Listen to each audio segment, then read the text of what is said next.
The latest trailer for Legend of Zelda: Echoes of Wisdom has just been released, and my hype levels are through the roof. If you've watched any of my videos, Playable Princess Zelda, Playable Zelda, or Playable Zelda, Playable Zelda, you probably know that a Zelda game with a playable Zelda has been at the top of my wish list ever since I was a kid. So the news that the next game, Echoes of Wisdom, would have the princess in a leading role felt like a dream come true. I initially had some hesitations because the game is 2D, and don't get me wrong, I love a good 2D game, but I was hoping for something with the scale of Tears of the Kingdom or Breath of the Wild. It just felt like a bigger 3D game was what we needed for something that was such a big deal, like Zelda's debut as a main character.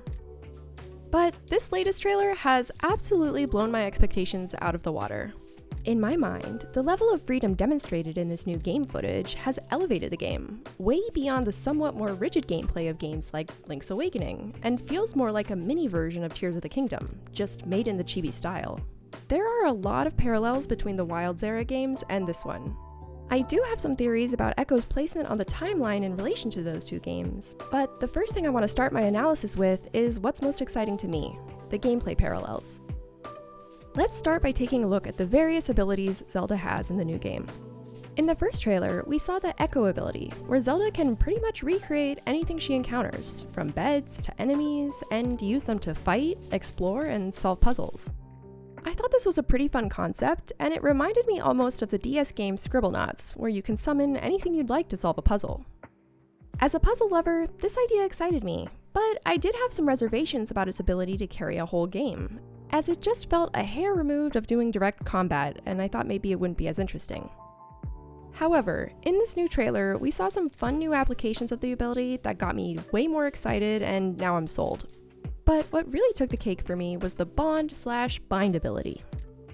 As soon as I saw that green magic effect, my pre-Tears of the Kingdom Zonai brain rot theorist mind said, Zonai! But the more we saw of it, the more it actually did look like an advanced form of Ultra Hand. But with a wand. So, Ultra Wand? Obviously, like Ultra Hand, the wand can manipulate and reposition objects in the environment, which is very cool and very similar to Link's ability in Tears of the Kingdom.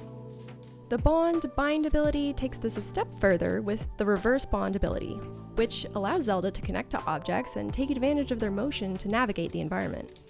My first thought was that this was so cool, but it had me wondering how you don't simply break the game.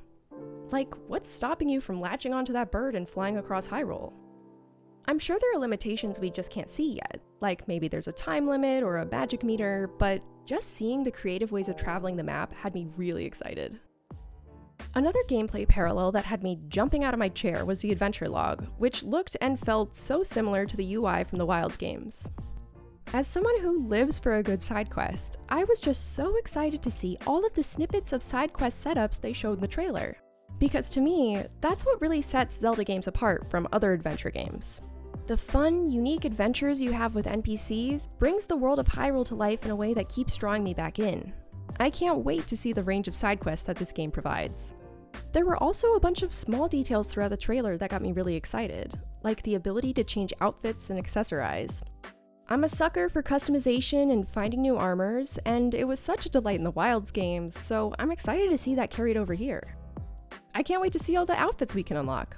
It was also fun to see that Zelda is clearly responsive to the environment, like Link was in the Wilds. We see a few examples of how accessories help you explore the world, so I'm definitely curious to see what else lies in store. I also love that you can, like the last two games, have apparently multiple horses. I just think that's really fun, and I love the summoning method of placing a carrot echo. Now, I didn't even dig into a huge chunk of what made me excited about this game, which is the world of Hyrule that we saw. There were just so many interesting little details that I want to do a deep dive into. Personally, based on the environments and people that we see, I'm very much inclined to think that the timeline placement of this game will be nearish the era of the Wilds, probably pre-Breath of the Wild. My first initial theory, which is not fully formed yet, is that the rifts in the world have something to do with the timeline, and will solve the question of the convergence of the games. But I'll save that discussion for my next video, as I need to think on that a bit more. In my next video, I'll be piecing together the environments that we see from both trailers and start to dig into that pesky timeline question a bit. But for now, just wanted to say a quick thank you to everyone who stuck around or subscribed while I was on a little break from the channel.